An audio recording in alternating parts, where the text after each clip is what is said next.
Guys இந்த வீடியோவில் each and every பற்றி பார்ப்போம். ஸோ ஈச் பொறுத்த வரைக்கும் பார்த்தீங்கன்னா ஒரு குரூப்பில் இருக்க ஒவ்வொருத்தரையும் மீன் பண்ணுறது தான் ஈச் அப்படின்றது. எவ்ரி பொறுத்த வரைக்கும் ஒரு குரூப்பில் இருக்க எல்லாரையும் மொத்தமாக அஸ் அ குரூப்பாக மீன் பண்ணுறது தான் எவ்ரி அப்படின்ற வார்த்தைக்கான மீனிங். ஸோ ஈச் பொறுத்த வரைக்கும் பார்த்தீங்க அப்படின்னாலும் எவ்ரி பொறுத்த வரைக்கும்னாலும் ரெண்டுக்குமே நான் சிங்குலர் வேர்பு தான் யூஸ் பண்ணணும். ஸோ இந்த ஈச் பொறுத்த வரைக்கும் வந்து நம்ம அட்ஜெக்டிவாகவும் யூஸ் பண்ணலாம், ப்ரோனவுனாவும் யூஸ் பண்ணலாம். ஃபார் எக்ஸாம்பிள் பார்த்தீங்கன்னா ஈச் ஸ்டூடெண்ட் இஸ் பிளேயிங். இதே இது each of my classmates is playing. So each student, அப்போ ஸ்டூடெண்ட்டை எக்ஸ்பிளைன் பண்ணுறதுனால ஈச் அப்படின்றத அப்ஜெக்டிவாக நான் சொல்கிறேன். இது ஈச் ஆஃப் மை கிளாஸ்மேட்ஸ்ன்றதுல மை கிளாஸ்மேட்ஸ் ஒரு நவுன், ஒரு பார்ட் ஆஃப் அந்த நவுனுக்குள்ளே இருக்கிற ஒரு பகுதியை மீன் பண்ணுது. ஸோ இது வந்து என்ன அப்படின்னா ஒரு ப்ரோனவுனாக யூஸ் பண்ணுறேன் இந்த ஈச்சை. ஆனால் எவ்ரி பொறுத்த வரைக்கும் ஒன்லி அப்ஜெக்டிவாக மட்டும்தான் என்னால் யூஸ் பண்ண முடியும். ஃபார் எக்ஸாம்பிள் பார்த்தீங்க அப்படின்னா எவ்ரி ஸ்டூடெண்ட் இஸ் பிளேயிங் அப்படி தான் சொல்ல முடியும். எவ்ரி ஆஃப் மை ஸ்டூடெண்ட்ஸ் அப்படின்லாம் சொல்ல முடியாது.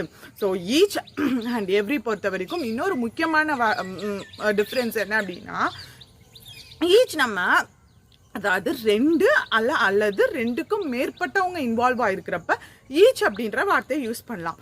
ஆனால் எவ்ரி பொறுத்த வரைக்கும் பார்த்தீங்க அப்படின்னா 2க்கு மேலே இருக்கிறவங்க, அதாவது 2 பர்சன்ஸ்க்கு மேலேயோ 2 திங்ஸ்க்கு மேலேயோ இருக்கிறப்ப தான் எவ்ரி அப்படின்ற வார்த்தையை யூஸ் பண்ண முடியும். 2 பேர் தான் இங்கே இன்வால்வ் ஆயிருக்காங்கன்னா போத் தான் யூஸ் பண்ண முடியும். ஃபார் எக்ஸாம்பிள் பார்த்தீங்க அப்படின்னா both of my friends are playing. So அந்த மாதிரி தான் சொல்ல முடியும் 2 பேர் இன்வால்வ் ஆயிருந்தாங்கன்னா. இதே 3 பேர் 2க்கும் மேற்பட்டவங்க இன்வால்வ் ஆயிருந்தாங்கன்னா தான் வந்து எவ்ரி ஃப்ரெண்ட் இஸ் பிளேயிங்.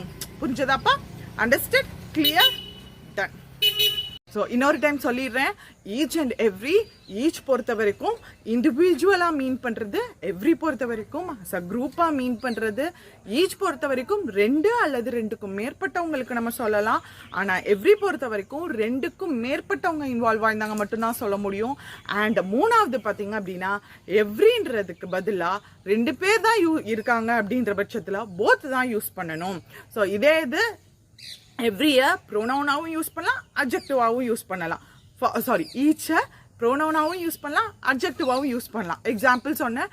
இதே இது எவ்ரி பொறுத்த வரைக்கும் அப்ஜெக்டிவாக மட்டும்தான் யூஸ் பண்ண முடியும். So that's all. இதுக்கான எக்ஸசைஸ் உங்களுக்கு கீழே கொடுத்துருக்கேன். நீங்கள் எக்ஸசைஸை ஃபில் பண்ணுங்கள்.